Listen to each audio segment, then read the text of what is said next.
పచ్చడికి పచ్చిమిరపకాయలు, బీరకాయ ముక్కలు, కరివేపాకు, నూనె వేసుకొని వేపుకోవాలి. ఇంకో నూనె,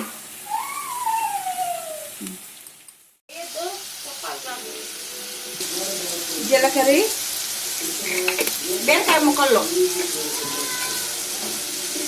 ఆవాలు,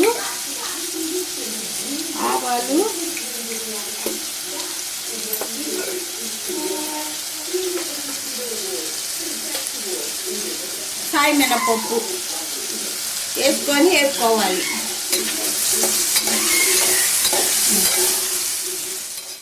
కొత్తిమీర, కొంచెం చింతపండు వేస్తే మగ్గిపోద్ది.